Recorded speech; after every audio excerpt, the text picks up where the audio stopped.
Are we live? It says so. There's a clock on the top. All right. All right. Welcome, everybody, to the Richard Bachman live show. I'm Jake from the Bookish Drummer, and I'm very excited because not only is this my very first live show on the channel, I get to talk about, one of my favorite authors, Stephen King, aka Richard Bachman, for this live show. I'm also very excited because I have a very special guest with me, Josefina. Do you want to go ahead and introduce yourself and your channel? Sure. Hi, everyone. I'm Fina or Josephine, whatever is easier for you. My channel is Fina Reads, where I talk mostly about fantasy, sci-fi, but also thriller. And I mean, let's face it, I actually read everything across the board. Hey, Stacy. And I'm super excited to be on the live talking with Jake about the first 3 Richard Bachman books today. And yes, hi. Very excited. And yes, like I said, we're going to talk about 3 Richard Bachman books today. We're going to talk about The Long Walk. We're going to talk about ROADWORK. And we're going to talk about The Running Man. It's the same motion. Yeah, there you go. So I guess first off, we can just talk about Richard Bachman in general and why King decided to publish under Richard Bachman in the first place. And it's pretty interesting because when he was first writing, the publishing company only wanted him to write or publish 1 book a year, but King was just writing so much stuff that he wanted to get more stuff out. And so he basically went to another publishing company and just started writing under a different pseudonym. And you can definitely tell that it's writing, and still early to tell, like, oh, this Richard Bachman dude sounds like Stephen King.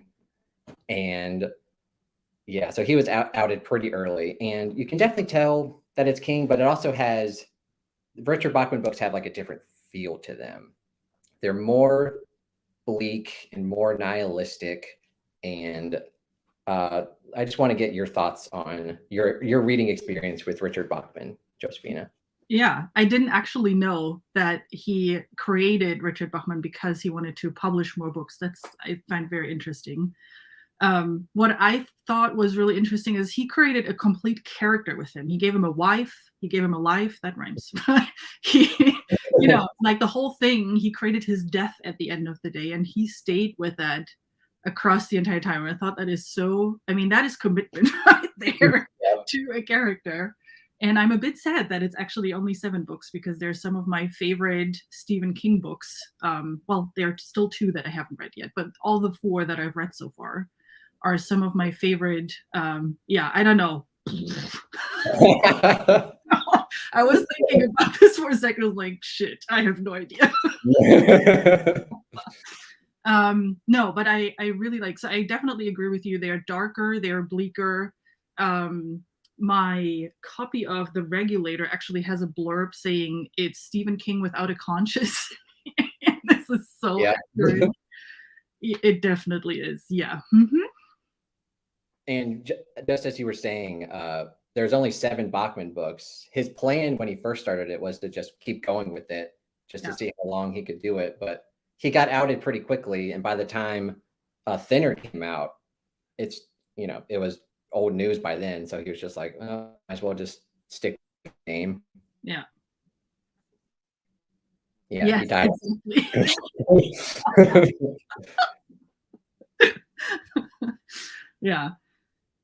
Yeah. I mean, it makes them more valuable, right? If you have just 7 books and there's an end to it. King comes out with 3 books a year, it feels like. So there's no end to it for anytime soon.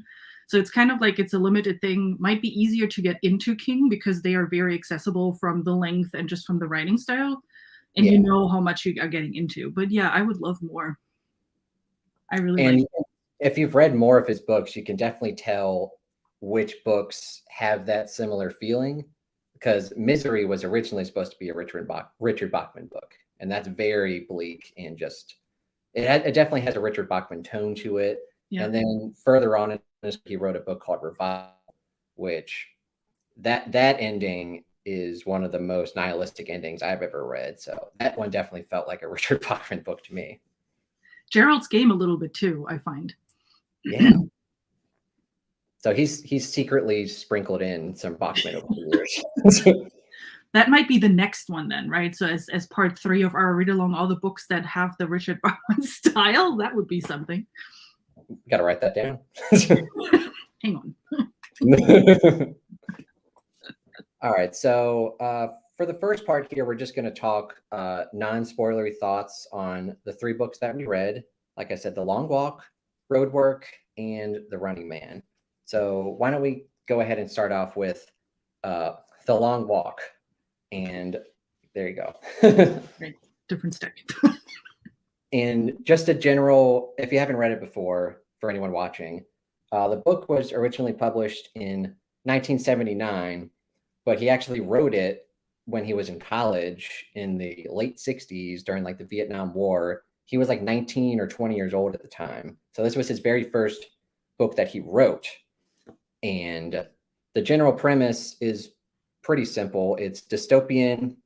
You get 100 boys together and they're set on a long walk.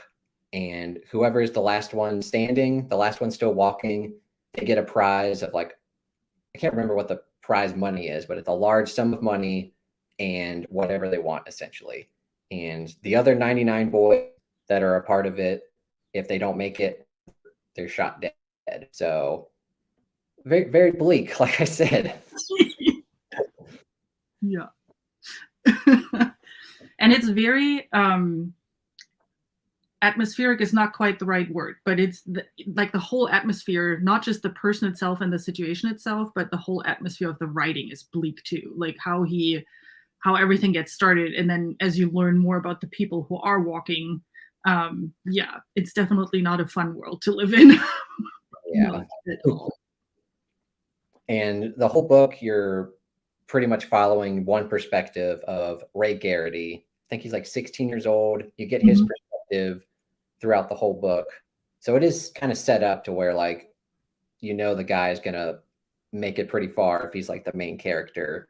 And you're just watching all of the people around him, boys, because, you know, only one can make it. So everyone around him is slowly dying, and there's people watching on the sidelines of where they're walking. It's just like, I think I was at one point while I was reading the book, I was eating popcorn. I was like, I'm like the people on the sideline now. I don't know if that's good or bad. yep. But yeah, that's what I meant with the atmosphere, right? It's like you're sitting there, they're cheering on people being killed, essentially. You're like, Yeah. Really? Okay. So I guess we can go into just general thoughts of what we thought about the book. And for all of these Bachman books, they're all rereads for me. I've read them before. And The Long Walk was always one of my favorite Bachman books that I read. The first time I read it, I'm pretty sure I gave it 5 stars. The second time around, I didn't love it as much. I still really liked it, though. I gave it 4 stars. I had some slight issues that I can't talk about in non-spoilery thoughts, so we'll get to that later. But still, I did have a great time with it, and it's definitely still one of the best Bachman books. What did you think? Yeah, Long Walk was a reread for me as well. So I've read it a long, long time ago, in German, actually, back in Germany. And I actually think I rated it higher now after the reread. So for me, it was a little bit the other way around. Maybe because I'm, more grown up now and I understand things better. I don't know. But yeah, it's definitely, it has always been one of my favorite King books and Bachman books. And it continues to be, because I just love the depth or how deep he goes when it comes to the character itself. So our main character, Ray, and all the detail that he explains why Ray is there, what he's going through as he's walking. And that is something that I just love, that you really get to know a person and learn how that person thinks and what their motivation is and all those kind of things and what they're going through in a torturous situation like this. And that's what I love about the Bachman books in particular, is this detail King has when it comes to that. The detail that he puts into showing this craziness and showing those really rough situations and explaining that to someone who would never be in a situation like this and never would want to be in a situation like this. I'm glad when I survived walking around the block, not even talking about the miles and miles they had to walk. Yeah. Yeah, like you said, these books are very just psychological. You really get into the characters' minds, how they feel about what's going on, and you really get to put yourself in their shoes, and it's terrifying. Yeah, I don't want their shoes. Well, I mean, if you walk, how many miles? I always forget that. How many miles are they actually walking at the end of the day? I mean, I don't know how good your shoes are afterwards. You don't want to be in those shoes. Nope. No. Mm-mm. Got some more people here. Let's see. Oh God, no.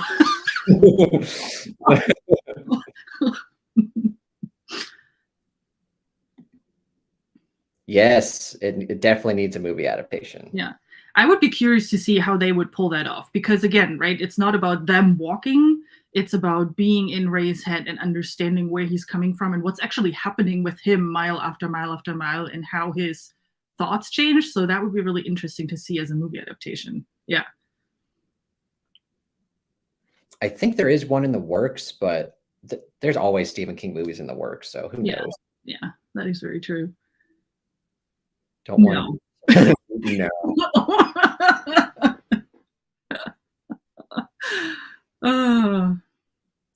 Oh yeah. Yeah, well, you would have a couple of countdowns then. Mm-hmm. You probably wouldn't make it that far. Mm-hmm. Yeah. What I also like really about The Long Walk is because you said, right, Ray is 16. And one of the things, if you ever wanted to know what's going on in the head of the 16-year-old boy, I think he did that pretty accurate. Not that I have any experience with that. I can imagine that this is pretty accurate, what's going on in a 16-year-old's head. So, and again, it comes to that being realistic in a weird sense. Like you can follow along. You sit there and it's like, yeah, I can see that. Like, I understand what you're trying to tell me, and you can feel with that person. And that is something that I find incredible when it comes to writing. And yeah, he really nailed that, especially in The Long Walk. Yeah. Do we have any more non-spoilery thoughts, or do we want to move on? No, we need to get to spoilers. Okay. Well, let's quickly talk about non-spoiler thoughts for ROADWORK. Yes. Now, this book, I don't understand why people hate it. Whenever I would look on lists for like rankings of all of King's books, this was always near or at the bottom. So I always put it off. I'm like, oh, I guess I don't want to read that one. But then I read it and I was like, what are y'all talking about? It's so good. It's really good. 5 stars easily. Yeah, same here. I mean, that was a new read, so that was not a reread for me. That was the first time. And I can see why people don't like the book, but that was not the case for me. So definitely this is my #1 King book and my #1 Bachman book easily from all the, I haven't read all the King books, right? So I'm not on your level, but from all the ones that I've read, which is not by far enough. I know there's a lot more there. But from those that I've read, this is definitely my favorite. Because everything that I said about, very underrated. Everything that I said about character work is like times indefinite in this book. Because here he really focuses on, what's the name, Amnesia? What's the main character's name? Barton Dawes. Thank you. Oh, God, well, that doesn't bode well already. Barton, like he is really focused on Barton, right? There's not a whole lot of going on. Like where in Long Walk you had a couple of more people around you that joined Ray during the walk. Barton is pretty much on his own. On the side you meet a couple of other people, but not like in the one Long Walk. So it's really interesting to see how he dives even deeper into someone's head and how you can slowly watch this person, reaching their goal. What the goal is in the book, again, non-spoilery here, it's so hard to say. Yeah. But it is so incredible to see from someone you think at the beginning is, you know, a normal person like your neighbor, and then you're following along the thoughts and you're realizing that, okay, no, there's something going on, it's going into insanity, and then how he writes about the insanity, and I mean, it's just so well done. He really has a way with that. Yeah, I guess I should also say what the book is about. No. It's about a guy named Barton Dawes who is upset that his place of work, his laundromat where he works, will be torn down because of highway construction, and it's how he deals with it. And that's about all I can say. Yeah, I mean, if you've seen the cover, you get an idea. Yeah. What's happening. To Yeah. What I thought interesting also on ROADWORK, so all 3 books, right, talk about situations that are, well, no, not all 3 books. Long Walk and Running Man are talking about situations that are more dystopian. ROADWORK feels more like current situation. I mean, back then, when did it was published in the 82, I think. 81. Yeah. So it was a slightly different situation. I remember he talked about childbirth at one point, and it was like $750 what it cost to get a child. And I was like, well, times have changed. But it feels more current, and it feels like something that could happen at any time to anyone. That, you know, we just need a new highway, and things have to move in order for that highway to come along. Yeah, I think the reason why ROADWORK is not well liked because it is such a deep dive into Barton. So that's the only thing you get essentially, right? His story, his inner monologue, and the things he does in order to get to the final point. There is not much plot. There is not much world building, nothing at all, really. And it's really just about him and his inner dialogue. That's it. So I can see that people find that boring. I find this it's not typical King, because there's no supernatural, there's no horror, there's none of that. So Yeah. I can understand why people don't like it, but at the same time, I love it. Yeah. Yeah, absolutely. Oh, that movie. We're going to talk about that too. Why don't we go ahead and switch to the running? Oh, we have the same copy. Nice. Yeah, I like that version of it. I know there are some really cool old ones, but I like this set of publications. Anyway. Yeah. So The Running Man, another Richard Bachman dystopian novel about a guy named Ben Richards who gets assigned to be on this reality show called The Running Man. And essentially, he has to hide from people that are looking for him, that are trying to kill him. And the longer he avoids captivity and them killing him, he gets money. And the grand prize, if you last for 30 days, which no one has done before, you get $1 billion. So yeah, that's the premise. And what were your thoughts on it? So on that one, also a first for me. So I only watched the movies before because I'm a big Arnold Schwarzenegger fan, or I was back then. Let's put it that way. Not so much anymore. But, so I watched the movie multiple times. So I was really excited to see. I knew the book was different, but it is really different. I mean, that is night and day between the two. The premise is the same, but a lot of other things are very different. First, I thought, so initial thought was like, oh, that's The Long Walk, but slightly different because the idea is very similar. You have like poor kids that are trying to get to money because they are in a situation where they just need money and they can't get to it otherwise. So they do a sort of game, and then hopefully they get money to then help their families. So, I mean, the premise is the same. The writing is very different. It's a lot more fast-paced. And actually, I finished that pretty much in a day. So it's really quickly. You read through really, really quickly, and everything happens really, really fast, one after another. And it's not as much as of a character study as more of a dystopian what if type of situation. What if we are in the 2025, by the way? Ha ha ha. It's not that far away. In the distant future, 3 years from now. What if we have like a huge separation? You basically only have poor and rich. and the poor are like really poor. I mean, their life is really miserable. And what would happen if the rich then decide, like, hey, let's entertain ourselves by throwing those people into games because they need the money anyway, right? Might as well. So the premise is the same, but just the way he wrote it and the way he went through it is very different. And also, if you watch the movie, the main character doesn't match. I always had an Arnold Schwarzenegger like type person in my head when I was imagining Ben, and he really is not that in the books. Not at all. Not even close. Yeah.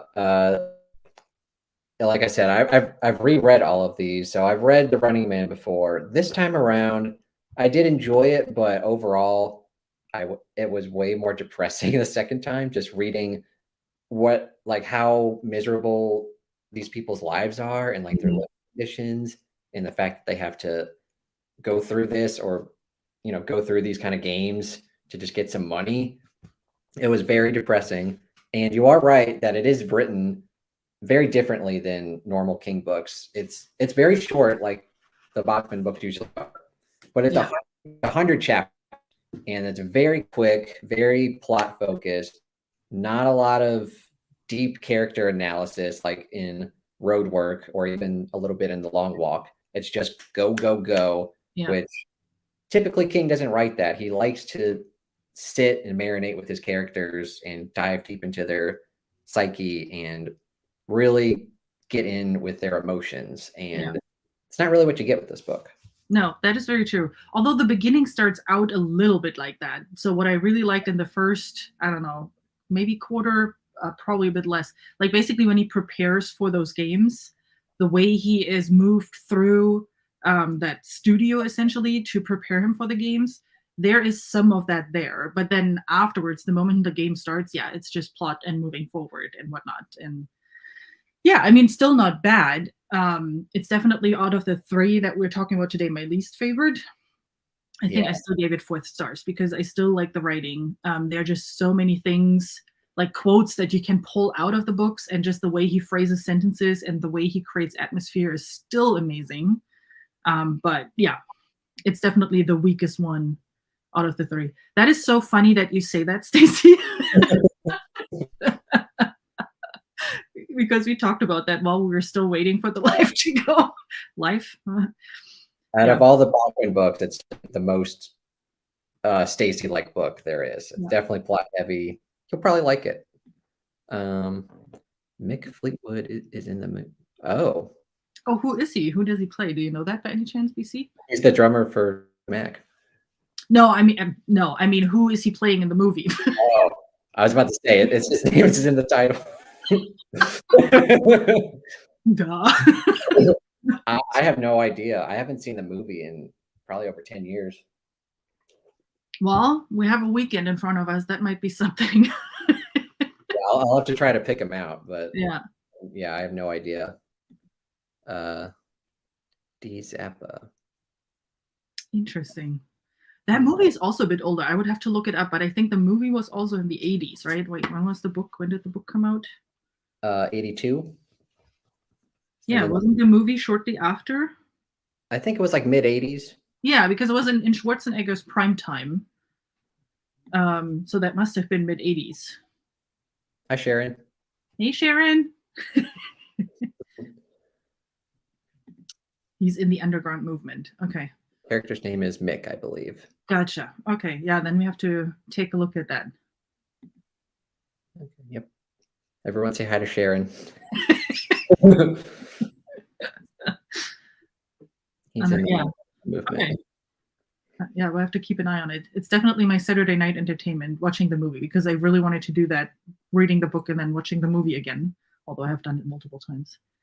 Okay. But those are my favorite. Mid-80s Schwarzenegger movies are the best ones. The chopper! Yeah. My favorite Schwarzenegger line still from that dumb Christmas movie. Down! No! Be down! I'll be back. Sorry, my German accent is not as good as his, so I'm apologizing. It's all good. I think that's all the non-spoilery thoughts we have, right? Yeah, do we want to cover real quick before we jump into spoilers, just in case, like Stacy as an example, someone wants to think, hey, should I read it or not? Oh, What are sure. some things why you should read it or why you maybe should pass on these books? Yeah. So, like we were saying, something like The Running Man, like I said, it's not a typical King book. It's very fast-paced, fast-moving, not a lot of like deep character analysis. It's more of like just like a thriller, just over go, go, go.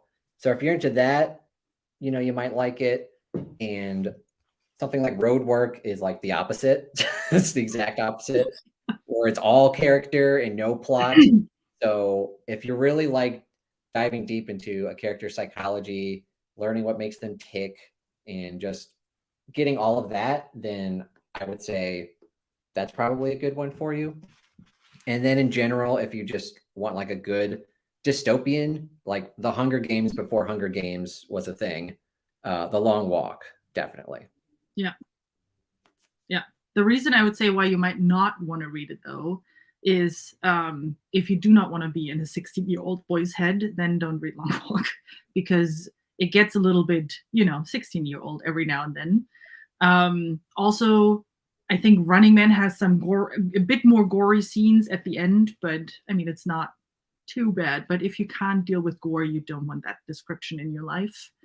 And if you don't want to read books about societal issues, because I mean, essentially that's what all three are about, right? Poor versus rich, all dystopian stuff. So there is conversation about that, because that's what all three characters are going through. So if that is something you do not want to read in your life, then those are definitely not for you.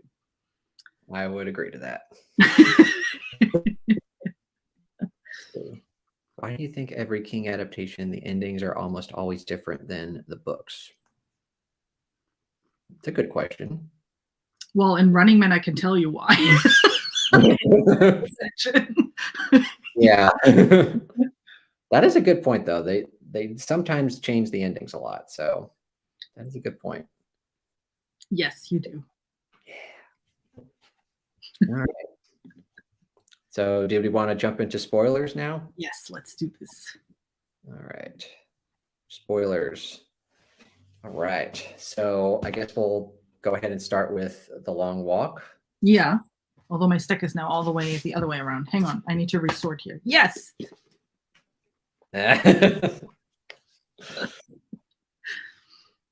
Oh, do you want me to start? Okay. So Long Walk, let's talk about teenagers' heads. Boy, things I never wanted to know in my life about teenage boys and what's going on in their head and in their life. So yeah, there's a lot about jerking off and how to, convince the girl that you love her and all that kind of stuff. And you're like, okay, what are we talking about now? So it gets a little bit nasty is too strong of a word, but it gets a little bit into that category. And you have that because you're only following, like in The Walk, it's only boys. You're only following those boys and their talk about, girls' breasts and whatnot. And it's just, that's part of the story. That's who they are. That's what makes it realistic as well, though, I think. Just from understanding who Ray is and what he's going through. But yeah, man. Also keep in mind that this was the first book that King wrote, so he was like 19 years old, so yeah. He's probably having some of these thoughts too. Yeah. I mean, just generally speaking, I don't want to know what's going on in King's head all day long, given the books he wrote and some of the things in general he has going on in his books. It's like, no. Yeah. Write books, continue to write books because they're great, but I really do not want to be in your head. Being 16 again. Yeah, I don't know. Not as a girl. Let's put it that way. Yeah, I think one of the things too that I forgot, at least after rereading in The Long Walk, but that totally makes sense given when it was written and when it was published, is the political incorrectness in those books. Although I never find it that he is inappropriate with it. He is just describing what happened back then. And it's not that this is his viewpoint or anything, right? It's just a part of the story and part of the time that we were in. That there are certain phrases in there that just don't work for everyone anymore. But what I learned from Penny in your Discord, Jake, was the fact that Long Walk is inspired by the Vietnam War, because the boys had to pull numbers, and then it was like some sort of lottery for who is to go, who can go, who's allowed, yay, party, to go to war. And if you know that, that changes the narrative of the Long Walk quite a bit, actually, if you think about it, because I mean, they all get shot, right? So as you explained earlier, in the Long Walk, you have this premise of, you have, I think, 3 outs, right? So you can have 3 times you can pause for 30 seconds. Otherwise, you have to have a certain speed that you're walking. And if you're under, like below that, bye, James. If you're below that speed, or if you just sit down and pause, you have 30 seconds till you have to pick up. Otherwise, you just simply get shot. And it sounds so simple, but if you think about it, like this implication, there are people with guns next to you all the time, right? They are driving, like they're sitting in their cars next to you the entire time, just waiting for you to slow down and to shoot someone. And you're like, what the F? Oh, I can swear here. What the fuck? There you go. Yeah, and it makes sense. Like, even though this book, like I said, it was published in 1979, like after the Vietnam War. When King was writing this, he was in college, you know, during the Vietnam War, like in the late 60s. So it does make sense that that was on his mind while he was writing the book. Yeah, absolutely. But then, I mean, in general, if you, and actually, now that I'm thinking about it, I didn't think about that before. The fact that they are walking mile after mile after mile, which is just a pressure on the body, but also a pressure on your mind. Like you can read, right, in the last miles how they're going insane. And again, how King like writes about them being insane, and how realistic it feels, like how rambly their thoughts get, and how all over the place the thoughts get. It fits with when you think about war. It's really dark topics right now, but they are coming back with mental issues as well, right?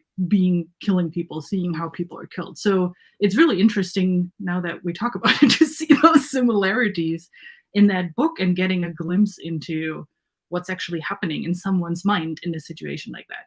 And I mean, interesting in a not, hey, this is super entertaining kind of way, but just in a, you know, psychologically interesting manner.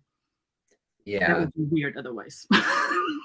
And like we said, with Richard Bachman, it's very bleak. And even though like this is technically like a contest, so whoever wins, you know, they get to live, but at what cost, right? Yeah. And that could be something similar to, you know, soldiers coming back from war. Like, you know, they live and they get to go home, but they've seen some shit, right? Yeah. So. Yeah. Well, and also the relationships that have been built, right? It's 100 boys that started, and pretty early on you had like groupings of people, and they got to know each other. And some of them, don't ask me for names because it was January that I read this book, so they are all long gone. Ha ha ha. But they build really tight friendships, and they shared about their life and where they were coming from, who their family is, you know, girlfriends, that kind of stuff. And it's interesting to see how he works through like them becoming friends and trying to help each other, fully knowing that only one of them can win this thing. So this whole concept of like, hey, I help you get back up again, or I help you move forward, I push you forward, I'll pick you back up, right? I'll wake you up if I have to, like all of those things, just knowing only one of them can survive at the end of the day. And that kind of concept is really interesting too. I definitely agree. Yeah. Messed up completely. Definitely not a situation we want to be in. Yes. Yes. Yeah. I mean, overall, when I think about, you know, that situation of people being killed, there were a couple of, just from a, if you would have to nitpick on the book a little bit and would want to think about, hey, is it 5 stars or not? I think there are some situations where King killed people off too easily. That sounds weird. That sounds really weird. But where you just had some situations where the death all of a sudden happened, like they got shot all of a sudden, you're like, wait, where did this come from? Most of them were worked towards, and there was some time build up to them, you know, then not making it. But some just felt a little bit too fast. And I know that you have a very thought on especially one of them. Yeah, the very ending of the book, right? Oh God, what's his name? I wrote it down. Stebbins. um, yes. Yeah, you get to the end of the book, and this guy has just been walking good like the whole time, like no breaks, no nothing. Like he doesn't seem to get tired at all. And it's him and Garrity at the end, and Stebbins is basically just like, "Oh, yep, I'm gonna keep going."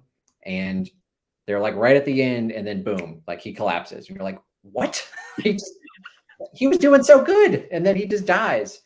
It just felt so easy for Garrity to win at the end. Yeah. You know, I have a theory on that, right? I'd love for you to talk about it. So a bit early in the book, Stebbins explains to, what's his name again? Ray. Oh my goodness, names is the worst. Garrity. Yep. So he explains to them like, hey, I'm the sergeant's son or stepson or something. Like he's related to the sergeant who runs this whole program. And I'm basically the rabbit that keeps the dogs going. So like in, dog runs where you have that mechanical rabbit that makes sure that the dogs run into the right direction and as fast as they can. That's kind of his role. So if that's true, then there's no point in him walking anymore if it's just him and the final candidate left, right? So he was never meant to win.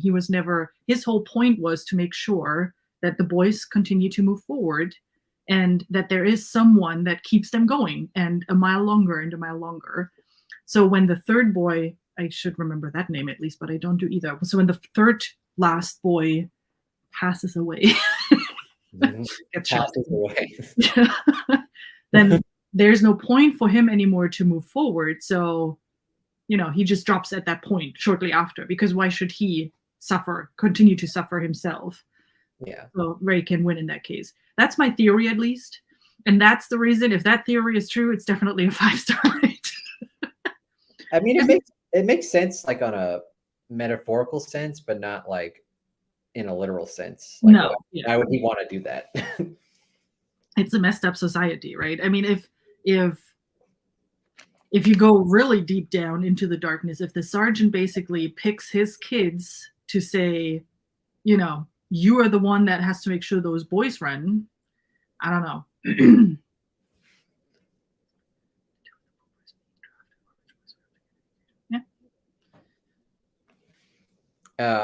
One complaint I had with the book is that with the interesting concept of this dystopian society where you gather 100 boys and you make them go on this walk, it's like, I want to know what the origin story is. How did this get set up? Why are these boys like willing to sign up for it? Because it's not like, like Vietnam, we're talking about, like it's a lottery, like you get chosen, but like a lot of these boys just kind of sign up because they want to win the prize.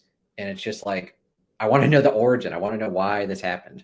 Yeah, how the world got there kind of situation, right? Because we know those 100 boys or anyone that signed up, right? There were more than 100 that signed up, and just those 100 were picked at the end. We know that they are all poor and that they have a situation going on at home. Someone is sick, whatever, right? They just want to make a living. So we know that. But yeah, it would be interesting. Whereas in Running Man, right? That's why I thought it was so similar. You have the same poor people and someone who has a sick daughter at home. They need the money, so they're going to the games. You have a bit more explanation about why, or the world itself, how it got there and why someone goes there. I agree. That would have been nice. But then again, that's not the point of the Long Walk book, I think, like this background information, because I think the point is really just the book and moving people forward. I don't know. Making things up. You have to call your friend King to ask the question and see if, Okay. I mean, it does make sense of like maybe having a bit of mystery to that. Like maybe the mystery would be better than the answer kind of thing. Yeah. And doesn't King do that in more than just this one book, that he loves to hint at things but not really explain something? I've seen that in other books too. Yeah. And then open endings, I mean, we know how that is. And this one is no different. I mean, that ending is very open. Oh yeah, it's got one of my all-time favorite like last lines of a book. I'll go ahead and read it real quick. It says, "And when the hand touched his shoulder again, he somehow found the strength to run." very good. Yeah. There's so much implication for that, right? Like there's so many things that you can then start think about, like, what does this now mean? Does he not want the money? Why is he running away from that guy? It's really interesting. And that's what I, again, like about The Long Walk, that you have so many little things where you can just sit down and think about it for hours and hours and hours. Like my random theory about, the sun starts with an S, Stebbin, the sun being the rabbit and stuff like that. So it's, so many little things. And he just creates that great atmosphere throughout the book where you're just like, yep. Oh no. The page of resistance. Don't read Long Walk then. Oh man. But then you get, yes, Long Walk ending is very good. So I like it. I think it's perfect. I think, yes, it is open-ended. You sit there, it's like, okay, what's happening now? Is he now excited? What is he asking for ice cream for the rest of his life, right? What is it that he wants in his life? But on the other hand, I think it fits very well to the general book and the general what the book is about. So I don't mind it too much. And hey, it gives us a chance to talk about the ending for a long, long time. Yeah. We're still talking about it even after what? This book 10 minutes or something, yeah. Do we move on to ROADWORK? I have a feeling ROADWORK is going to be a lot longer than Long Walk. Yeah, sure. Why don't we talk about some ROADWORK here? Yeah. Like I said, extremely underrated book. One of my all-time favorite. It's my favorite Bachman book, but it's even one of my all-time favorite King books. I loved it just as much the second time, and I'm really glad that you ended up liking it and not hating it. You never know. Although we realized, like from the horror and psychological thriller type of books that you recommended to me, I love them all. So it just continues down that road. No pun intended. Yeah. No, I agree. I think what I loved in this one is, as I said earlier, right, what I loved in The Long Walk, but that is exponentially better in ROADWORK is that character, understanding of the character, really the deep dive in name. Barton Dawes. Thank you. Barton's head. He even, and I'm confused because he had two names at one time. So one of the things that I found really, really interesting is it was never confirmed if that's the case that he is having that, but he has some sort of mental health thing going on. I think it's multiple personality disorder, that he hears the voice of, I think we find later out it's his son that he keeps envisioning to talk to. Mm-hmm. But he does this so well, and it's done so incredibly well that he has this in his head, the conversation with his son, and they are talking about what he is planning on doing. And, that when he's standing in the gun shop buying the gun, he's having the conversation with him at that moment. And I'm like, this is so messed up, but in a sad way for Barton, but in a good way for the reader, because it's just, you're sitting there like, what the hell is happening? Like, is he going crazy? But he isn't. He is just disappointed in the government, which is why he's doing all of these things. It's not the voice telling him to do that, but it's just how his entire life went and how he ended up there in the situation he is in. And it's just, that whole aspect around mental health and hearing the voice of his son was the best part for me in the entire book. Yeah, I would agree. The first time you read it, you can be kind of jarred by it because you're like, wait, who is he talking to? Like, what's happening? But then you get further on and you realize like, oh, his son died a few years ago, and that obviously affected him very deeply. And now all of this happening with the government building a highway over the laundromat, he's kind of losing it. Yeah. I mean, if you think about it, right, it's again a mental health situation that King is getting into, because losing a child is devastating, and then he continues his life. He never really processes it. Neither does his wife, right? They just continue with their lives, and all of a sudden something like this happens where he now knows, now I'm really losing my son, because we're losing the house he grew up with. We're losing the items that they have on the attic from his son that they stored away forever, but they're still there. the memory of the son. It wasn't something like he was buried in the backyard or something like that. Something was with that too. Yeah. So I can totally see that someone just explodes and is just done with the world. It's like, nope, you're not stealing this part of my life too. Yeah. And then does the things he does. So it's impressive. Again, it's just from a writing perspective how King built that up from a character study and from showing how someone who has dealt with so much now deals with that much more is just incredible. I mean, that thing really blew me away. Not literally, obviously, and no pun intended either. I need to be better with my word choices. And yeah, he does like he does deal with it in very unhealthy ways, and you get a lot of glimpses into like his everyday life, because the way it's written, it starts in like November and you get like snippets of his life every day, just seeing what he's going through and what he's doing. And I think it's really interesting the way King chose to write it. Yeah.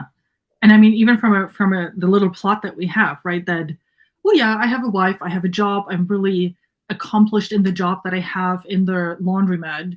Life is, moving forward. Is the best life in the world? No, but it's a life. He has enough money to afford the TV that his wife wanted, all those things.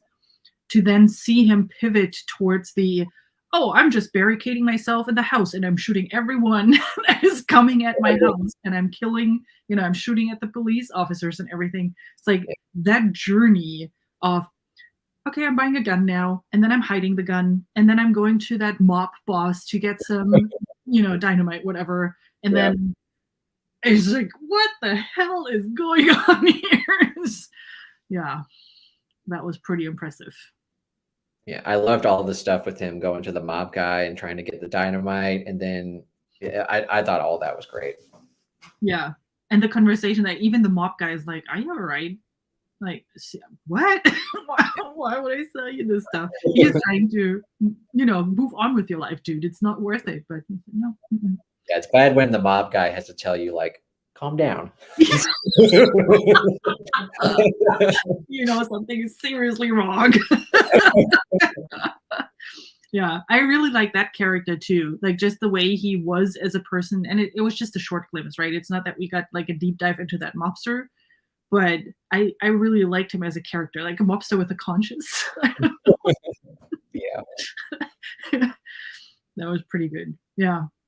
And then you get the whole storyline of his wife leaving him. And then you get, I think it's like the first chapter in December or whatever, we find out that he's with this other girl, like she's a hitchhiker, and we get like a very long chapter with her. And I think a lot of people don't like that aspect of the book, but I thought it was very interesting. I'm interested to get your reaction out of that. Yeah, it was definitely something random in the middle of the story that threw it a little bit off. And there was a second of, ooh, does he maybe not do it for her sake so he can save her? Because he has this savior aspect towards her at one point where he's trying to send her money and help her get her life together. Yeah. So I thought it was interesting to see that even something like this could not stop him from his final plan, blowing up the house and everything. Personally, I could have skipped this part because it's an old dude with a really young girl, and it was kind of weird, but in a rather typical King way weird. Yeah. So it was nothing that was unexpected. Personally, I could have completely skipped this part and was like, okay, leave the young girl out of it. You don't really need it to make that point. But then at the end, I think it added to exactly that, right? Is he saving her now or not? Does he maybe not do what he was planning on doing and trying to get his life together? Which he then didn't, as we know. But yeah, I mean, it was interesting to see that he's not a complete lunatic that is just blowing everything up, but that he still has some sort of feelings for someone and a conscience towards someone. But yeah, that's not what convinced me that the book is good. It was an interesting diversion, but yeah. I think it was also interesting because first time I read it, I was trying to figure out, well, he's, hearing the voice he's hearing voices in his head, right? Multiple personality, and like, is this girl even real, right? That was a thought I had. Yeah, because it comes out of nowhere the first time it happens, and it takes quite some time to realize, oh, it's his son. Like, it's nearly towards the end of the book, definitely second half somewhere, where we learn about, oh, it's his son. You kind of start to make connections, and you're like, is it maybe or is it not? Because on some things that are said when he talks with his wife and whatnot, but it's really not clear towards the end. That's really what I really liked about the book. That was the part where I was like, oh, this is done really, really well, that he kept this mystery pretty much towards the end. Yeah. Yeah. And I love the ending too. Just his standout with the police, and just he finally just doesn't want to take any shit anymore. That total escalation, yeah, of him kind of enjoying the shooting around and knowing how he wired up his house and everything. Yeah. And hey, let me talk to the reporter just so I can make my point here. Dude, just no. Yeah, that was definitely a different ending. And this is also another book that I'd be interested in getting an adaptation for. I don't know who they would get to play Barton Dawes or what, but I would love to watch it. Yeah. Someone with crazy eyes. Not Arnold Schwarzenegger. Although, I mean, the age could fit, you could make that work from an age perspective now. But yeah, that might be a bit tricky with the German accent. He couldn't get the feeling and the craziness in really well, I don't think. Put that cookie down. Oh. Yeah, I know. Oh, man. Yeah, I don't know. All the decisions that Garrett is making, even with hey, I'm going to blow up. I mean, his first thought with the explosives was to blow up the construction vehicles, right? And that kind of succeeded. Not really. They figured things out again. But like his whole thought process on how he's going to stop that company from building the highway, it was just very detailed, which is probably, again, why I think a lot of people don't like ROADWORK, because it gets really into the details and it slows the book down because of that. But that's what makes it so vivid in that regards, I think. Yeah. I'm just looking at my notes and I'm forgetting something. No, I think in my head, I think that, I said that in my review too. It was a perfect book for me. There was nothing I would have changed at the end of the day. Yeah. Do you have any more thoughts about the book, spoilers wise? Read it if you haven't. Go out and read it, everybody. All right. I guess we can move on to The Running Man. Yes. Wait. There you go. On the last one, I'm slacking on the last one. Oh my goodness. Running Man, that was the one that I just finished half a week ago. What do we have, Saturday? Yeah, earlier this week. So this is pretty good in my head right now. So what I found really impressive again is the beginning, where Ben goes up into, like, basically he goes to the games and says, like, okay, I'm doing the games now. I'm applying for that to help my daughter. Oh yeah, you might not want to. You're right. Hi, Stacey.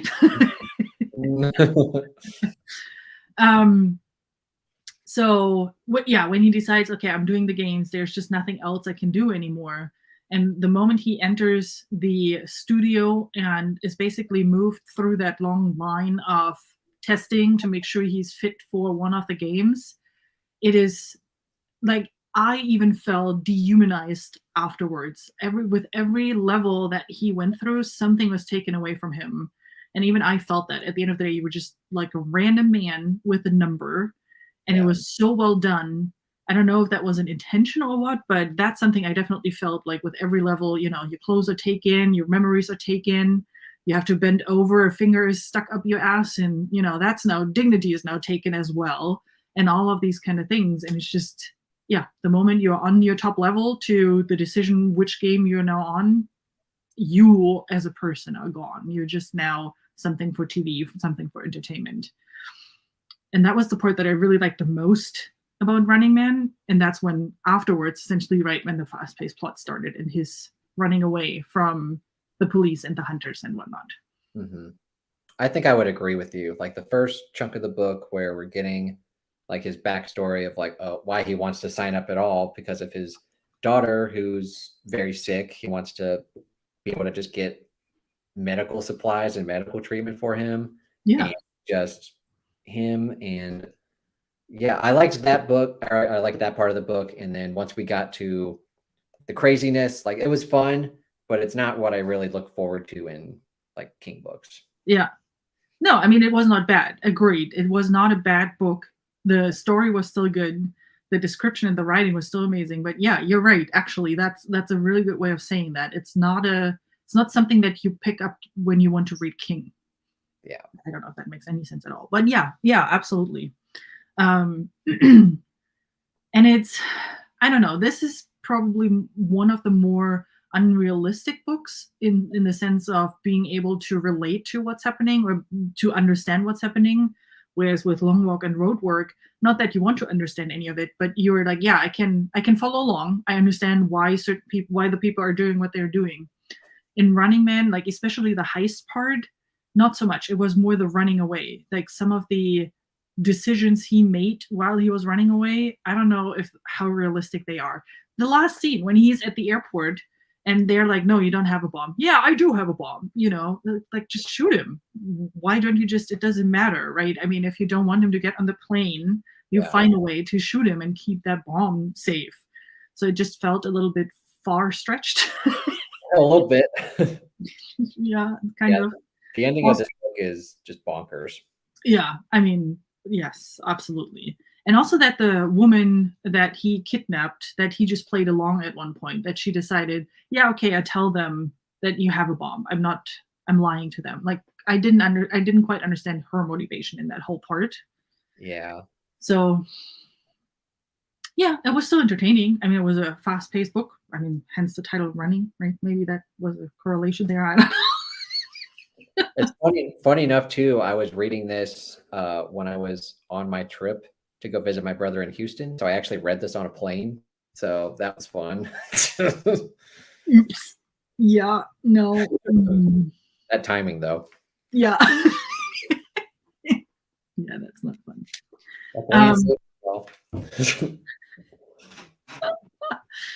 What I still think though is, I mean, the atmospheric part was still good. So there was this one scene where he is fleeing from the motel in Boston, I think.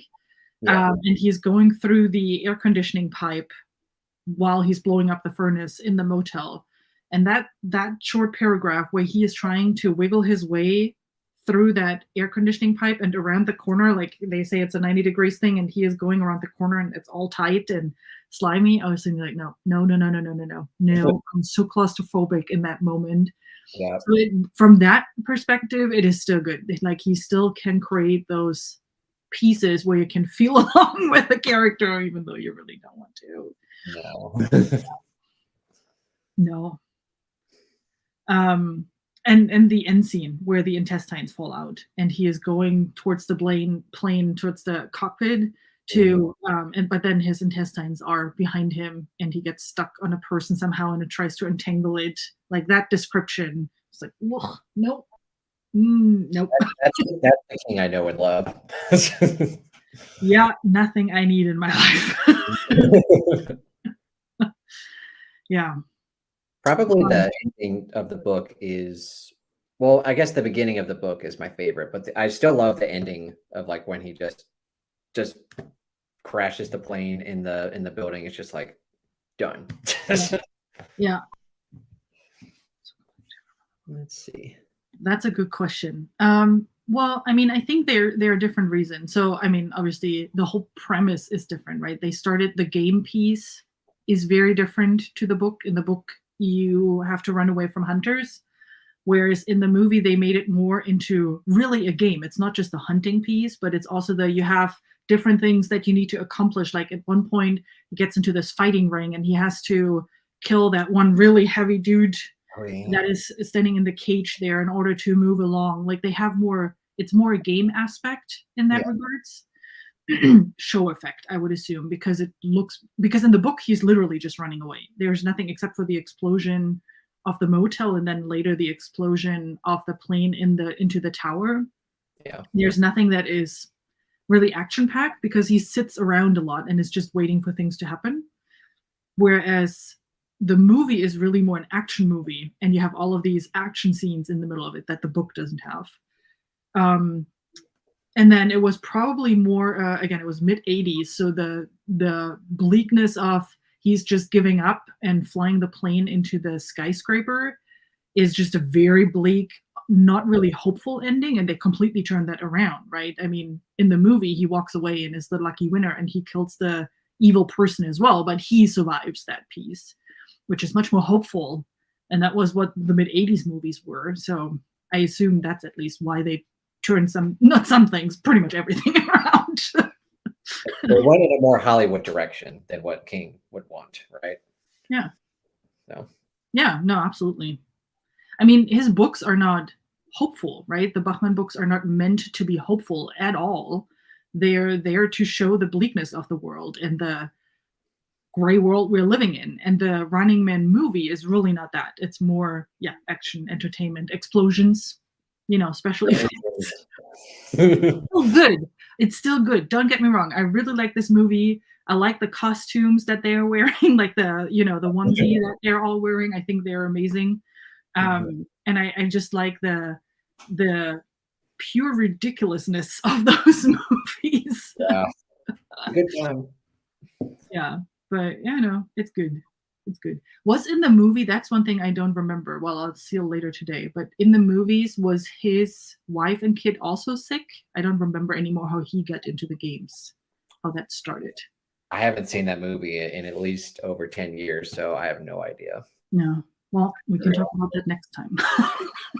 That'll be our homework for next time. Yep. Yeah. The ending of the book, though, I'm still torn with that because it's the quote-unquote bad guy that tells him, hey, your wife and daughter have been dead for days. Yeah. But we don't get confirmation of that. But that's the moment where at least I think that's the moment where Ben makes the decision to not try to save himself, but actually fly the plane into the studio skyscraper.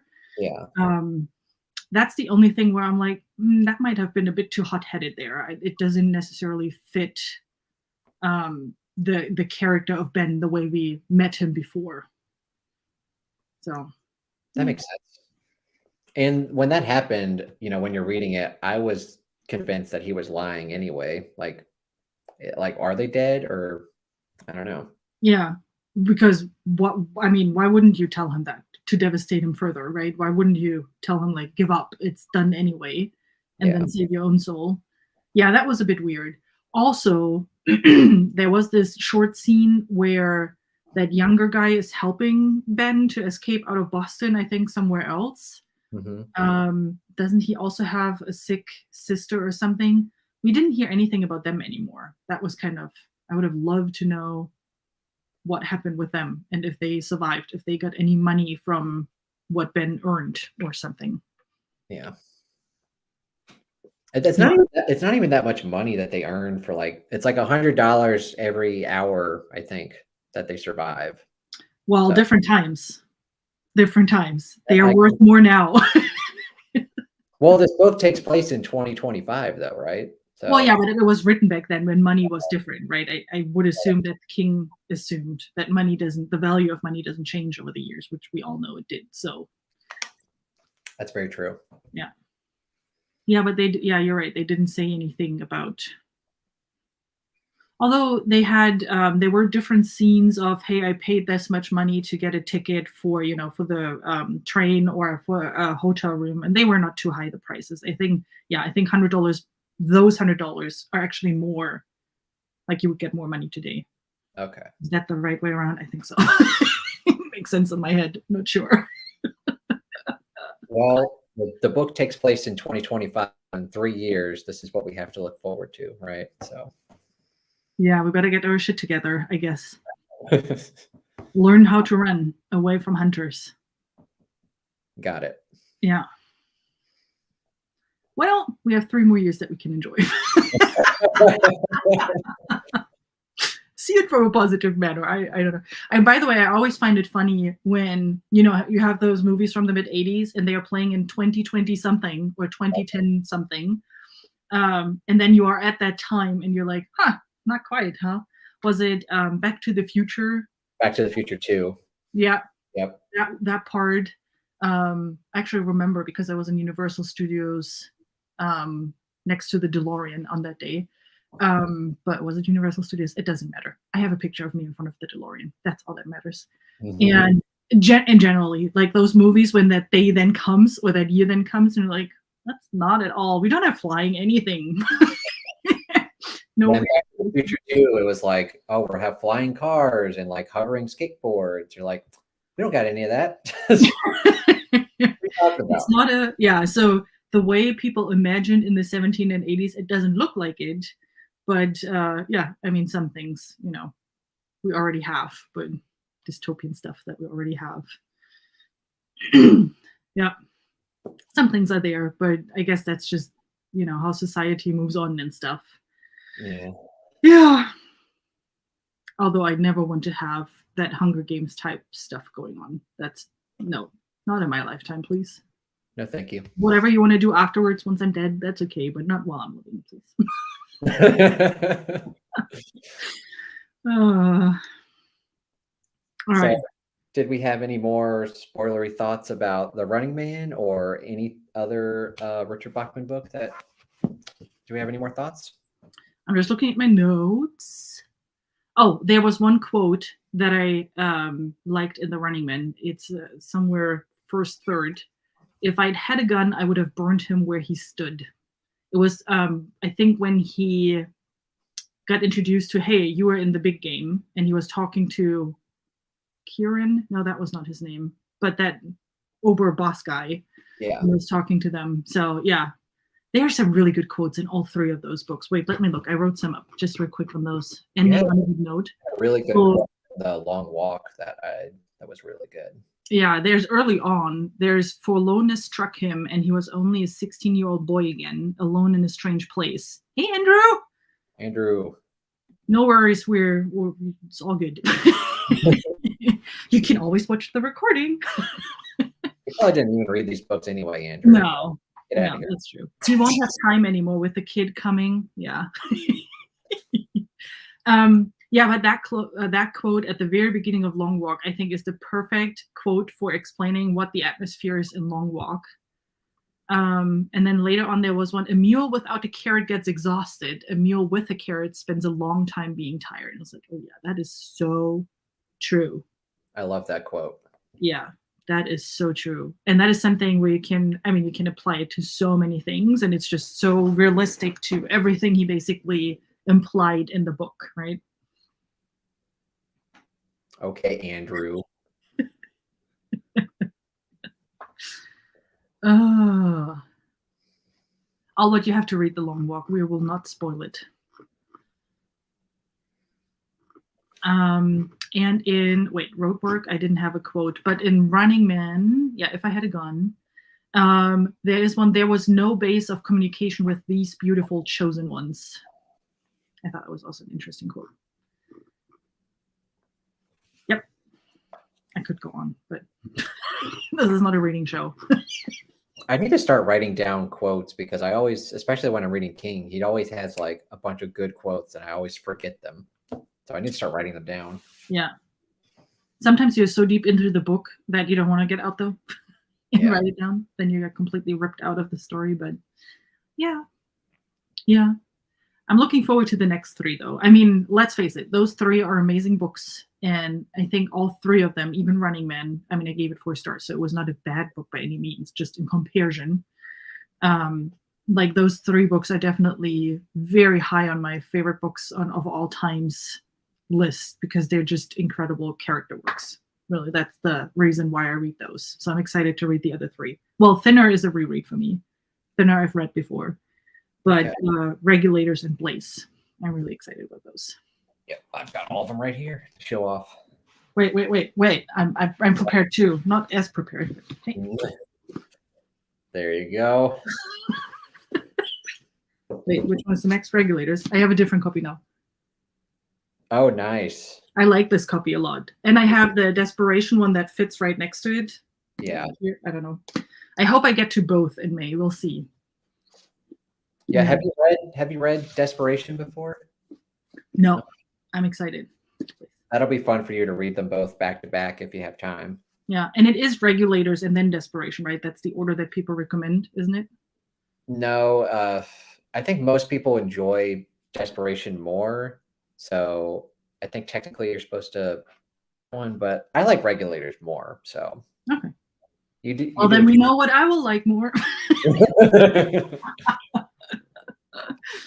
That's okay though. Yeah, I'm excited about all three of those. So, and then we somehow need to convince King to write more Bachman books, or we continue with, you said Revival, right? Revival was one, Gerald's Game, and Misery. Yeah. They're books that feel like Bachman books, but they're not Bachman books. Yeah. So that would be a fun idea. Yeah. Then we are pretty much at the end of the year then. Yep. Did Bachman he didn't have a short story collection, right? No. No. Ah, that's a bummer. Yeah, and I agree with Alwood. Thinner is a classic. I'm excited about Regulators in Place. I haven't read any of those, but Thinner that was a good one too. I love Thinner. Yep. Mm-hmm. Have you seen the movie? There's a movie? Yeah. What? We both got some homework to do. We're gonna have a separate live show about the movies, but that's the only ones, right? Or did he have more movies? Are there more movies for the other Bachman books? Is it just the two? I think it's just Running Man and Thinner. Yep, that's it. Okay. Yeah, we could have a separate live show on movies. Although then it would just be bad Arnold Schwarzenegger quotes. I can see that. So maybe not. Oh, alrighty. Tell him to stop writing these thriller crime. I mean, they're good. I mean, Billy Summers was really good. That's one I still have to read. Later was Oh, you didn't like Later? Mm-mm. That's my least favorite King book. Really? Yeah, I'm sorry. Oh, Josefina. Oh. delete. That's okay. I mean, I can't talk. I have very unpopular opinions. Like, I think The Stand is super overrated. So people give me crap about that all the time. So. Yeah. It's all also good. I have like the most popular books by King I haven't read yet. Like It, which I also never will read, mainly because of the last scene. I really have no need in my life to read anything about it. Plus horror. I'm a wimp. The Stand, Green Mile. What is another famous book? The Shining. I haven't read that either. I haven't watched the movies. I haven't watched any of those movies. I've read any of those books. Mm-mm. You have a lot of homework to do. Well, I like his good books. Although I like The Institute, and that is also a book that a lot of people didn't like. So yeah, it's a mediocre one. It's not my favorite, but I liked it more than others, I think. So have you said you haven't read The Green Mile. Have you watched the movie? No. You could probably just get away with watching the movie because it's a really faithful adaptation. So okay, go watch the movie. Yeah, it's the crying part and the devastation part that I'm worried about on that one. Yeah.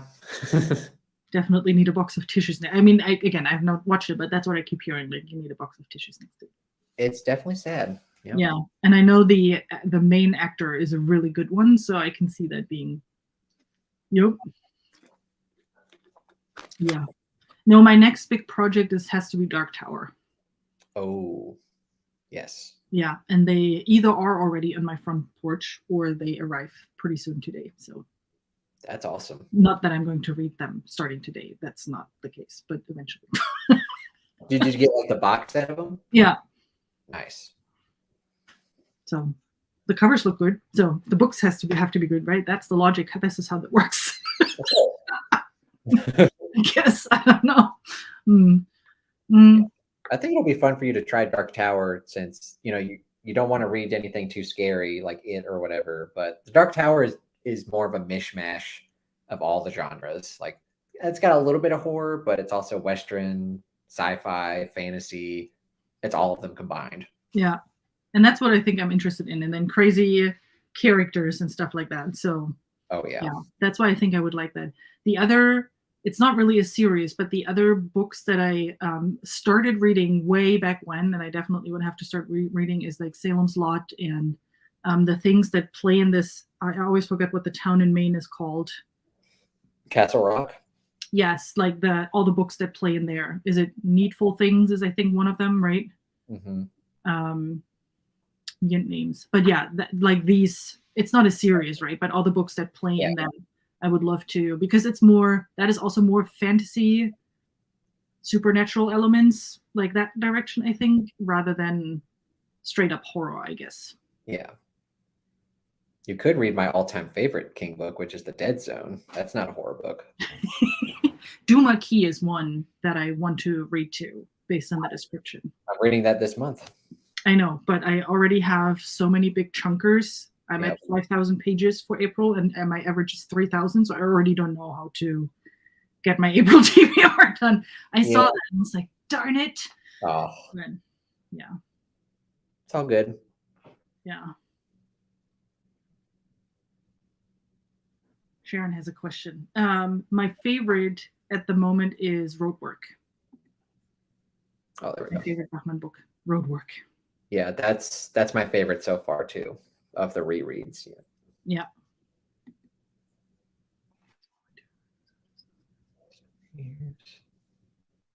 Existential. That's an interesting way of putting that. Existential urgency. I definitely agree with that. His older books are very different in tone. He is not about societal issues anymore as much as he was at earlier books. Yeah, I agree. I mean, they're not bad, but you know. Although later was bad. It's a good book. Don't listen to her. Yeah. I still have to read Billy Summers. That's one I'm excited about. There are a couple that I still have on my list. Dolores is one of them. Oh, Rose Matter. Well, I already said all the Salem's Lot ones and the ones in Castle Rock. The Mr. Mercedes trilogy. Sorry, I'm looking up at my shelf. The Mr. Mercedes one. Yeah, those are the main ones that I really want to get to at one point. Okay. And then eventually I'll get to The Stand. That's one of those that I kind of want to read, but the length just it's too long. It's too long. Yeah, but there is a shorter version, right? If I can find somehow the. Yeah, so he originally published it in the late 70s, and his publisher made him cut out 100,000 words because they literally couldn't put that many pages into a hardcover. Like it wouldn't work. Yeah. So they basically had to just cut out 1/3 of the story, which he hated. And so he, back in like 1990, he republished it as the uncut version. And that's the version everyone loves. But I'm just like, it just goes on and on and on. Well, so maybe I try the cut version first, because it's, if you say 1/3, that's a lot of pages if looking at The Stand. Yeah. Maybe that helps then. Yeah, but not a priority really. I don't know. None of those. I mean, The Stand is the only where the premise interests me, just because, you know, the world and such, it fits nicely. Ha ha ha. But all the others, like It, Shining, I'm just like, no, no. That's fair. Yeah. Rosie is a snooze fest. Okay, well. Oh, is he talking about Rose Matter? Maybe. Yeah, it's not a great book. It starts out great, but it goes in a direction that I don't like. So if he's talking about that, I agree with him. Well, if I ever have trouble sleeping, then I know which book I can grab. That's good. That's also, you know, needed at one point. There you go. But you mentioned Dolores Claiborne. That's a great book. Yeah. That premise sounds also like something more misery. Like I put it into that kind of category where you have one crazy person doing crazy things, or Gerald's Game. That might fit into our Bachman-like books that we read after we read the Bachman books. We need to shorten that name. I don't know. You've read it, so you might know that better. But just the premise, now that I'm thinking about it, sounds like it could fit into that same category. Gerald's Game? No, Dolores. Oh, Dolores Claiborne. Yeah. Probably not. Just the way. Okay. I don't know. I'd have to think about it. Yeah. Well, we already have 3 books. Since we always chunk it in 3, we already have 3 books. So yeah, we're good. We have time. Yeah. There are enough books to read over many, many years. What's Sharon saying here? I love Needful Things and would reread it with you if you ever wanted to. Yeah. Again, that's one of those, all of these Castle Rock ones. Yeah. I mean, it's not a light, it's not a light read. Thinking about, I mean, I don't know how much I want to spoil right now. I don't know if everybody read Gerald's Game who's in the chat right now. But yeah, there's that poor woman. That's another one I haven't seen the movie for yet. I want to watch the movie. That's a newer movie though, right? That came out last year, 2 years ago. It's not an old movie. Yeah, it's a few years ago. Yeah. Like Netflix or something. Yeah, possible. I don't have Netflix anymore. I agree, Sharon. It was, yeah, just definitely, yeah. I never want to be in that situation either. None of those. I mean, let's face it, you don't ever want to be in any of the situations in any of the King books. Yeah, King is the master of like putting characters in situations that you just never want to be in. Yeah. Like, fuck this. It's good for us nice people to know what we're not missing if you're not a nice person. I don't know. Okay, never mind. Let's scratch this. Oh man. Yeah. Did we have anything else we want to mention before we sign off here? I think we covered everything, right? Do we have another live show in 3 months from now? Yes. Talking about the other 3 books. I'm excited about that. All right. Yeah. Yeah. Revival, Nicola, is the other book that we are adding to the next read along after we're done with the Bachman books. Books that are like Bachman, but not Bachman. We got to work on that title. Yeah. I'm trying to come up if there's a good acronym for that, but that's probably also awful. So, yeah. But yeah. Revival is like 100% like mainly because of the ending. And I obviously won't spoil it, but oh my God, that ending. Yeah. Yes. Easily. And I mean, that's the thing, right? It easily can happen to, well, not everyone, but a lot of people.